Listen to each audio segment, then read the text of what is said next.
हम असर्टिवनेस की बात कर रहे थे कि असर्टिव होना चाहिए बंदे को। असर्टिव ये होता है कि इमोशनली ब्लैकमेल नहीं होना। एक चीज़ आपने डिसाइड की है कि मैंने ये काम ऐसे करना है। फ़र्ज़ करें आपका बच्चा है, आपका भाई है, आपका एम्प्लॉई है कोई, वो आपसे एक काम कहता है कि ये चीज़ करनी है। आप उसे कहते हैं नहीं, दूसरी बार नहीं, तीसरी बार नहीं। अब 5वीं दफ़ा वो कहते हैं ज़िद करके नहीं करनी है, तो आप उसको अलाउ कर देते हैं।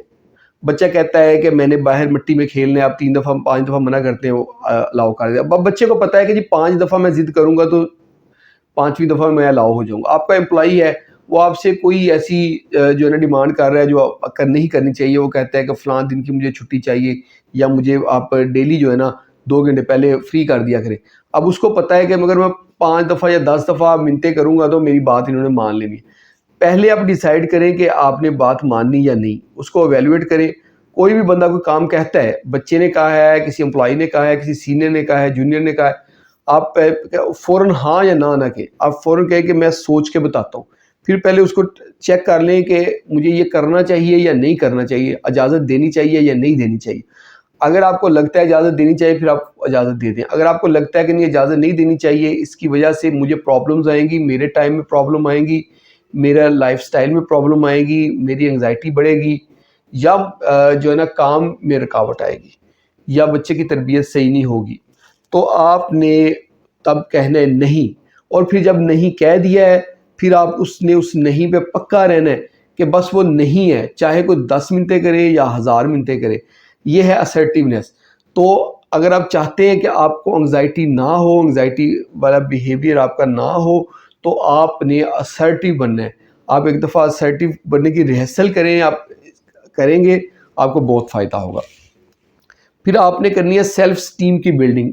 सेल्फ स्टीम ये होती है कि उसको उसकी आपने कोई काम कर रहे हैं, आपने सोचना है ठीक है ये मैं कर सकता हूँ। आप में मुझ में कैपेबिलिटी है, ठीक है? कोई भी काम है, तो उसमें आपने माज़ी में जाना है, माज़ी में सोचना है कि इससे मिलता-जुलता मैंने काम किया है। अगर आपने किया है या उससे थोड़ा-सा कम जो है ना लेवल का काम किया है, फिर आप उस टास्क को पकड़ते हैं जो भी आपके ज़हन में है, तो आपने अपने अंदर सोच बनानी है कि ठीक है जी मैं कर सकता हूँ। अपने अंदर ये एबिलिटी पैदा करनी है। इसको कहते हैं सेल्फ स्टीम बिल्डिंग। अच्छा, आगे है cognitive behaviour therapy. Cognitive behaviour therapy एक बहुत डिटेल से हम इसके ऊपर वीडियो बनाएँगे कि कॉग्निटिव बिहेवियर थेरेपी अगर हम करते हैं तो उससे हमारी एंग्ज़ायटी जो है ना बेहतर हो जाती है। आगे एक्सपोज़र थेरेपी। एक्सपोज़र थेरेपी क्या होती है? देखिए किस चीज़ से आपको एंग्ज़ायटी हो रही है। जिस काम से भी आपको एंग्ज़ायटी होती है उसका ज़्यादा से ज़्यादा एक्सपोज़र करें। लाइक आपको लगता है कि जी जब मैं ड्राइव करके बाज़ार जाना है तो मुझे एंग्ज़ायटी होनी है, या फिर आपको लगता है कि 10 लोग जब इकट्ठे होंगे, जब मैं उनसे बात करूँगा, कम्युनिकेट करूँगा, तो मुझे एंग्ज़ायटी होगी। तो इस चीज़ का ज़्यादा से ज़्यादा एक्सपोज़र करें। ज़्यादा से ज़्यादा उस चीज़ को करने की कोशिश करें। कोशिश करें कि जहाँ 4-5 लोग हों उनसे मिलें, बात करने की कोशिश करें। जिस चीज़ से आपको डर लगता है, जिस चीज़ की आपकी एंग्ज़ायटी है ना, उस चीज़ का ज़्यादा एक्सपोज़र करें। जैसे एक मिसाल होती है कि कुछ लोगों को साँप से डर लगता है, तो उनके ना कमरे में दरवाज़े के पास एक जो है ना साँप जो होता है, जो डमी साँप होता है, यानी कि ओरिजिनल साँप नहीं होता, वो रखा जाता है। फिर उसके करीब-करीब रखा जाता है, फिर उसको उसके बाजू पे यहाँ पे रख देते हैं, फेस पे रख देते हैं। तो ये एंड पे करते हैं कि एक्सपोज़र दे-दे के उसको आदी बना देते हैं, कि इसको कहते हैं एक्सपोज़र थेरेपी। एक होता है स्ट्रक्चर प्रॉब्लम सॉल्विंग। आपके ज़हन में एंग्ज़ायटी है, किस चीज़ की एंग्ज़ायटी है, उसको लिख लें।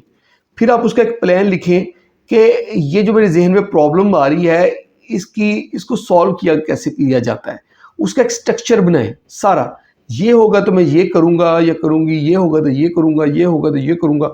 उसका एक सॉल्विंग यानी कि उसका हल जो है, उसको लिख लें या किसी से पूछ लें, अगर ये प्रॉब्लम हो तो कैसे हल किया जाता है।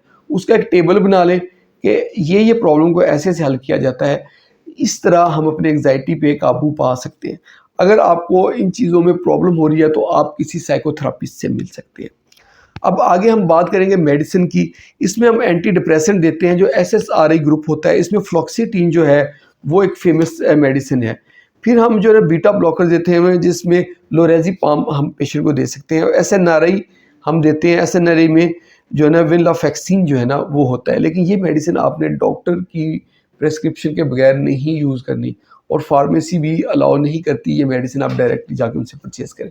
होप आप लोगों को वीडियो पसंद आई होगी। अगर वीडियो पसंद आई तो उसको लाइक कर दें और इसको शेयर करें अपने दोस्तों के साथ, और हमारे चैनल को जल्दी से सब्सक्राइब कर दें ताकि आपको अच्छी-अच्छी वीडियोज़ मिलती रहें। बहुत-बहुत शुक्रिया।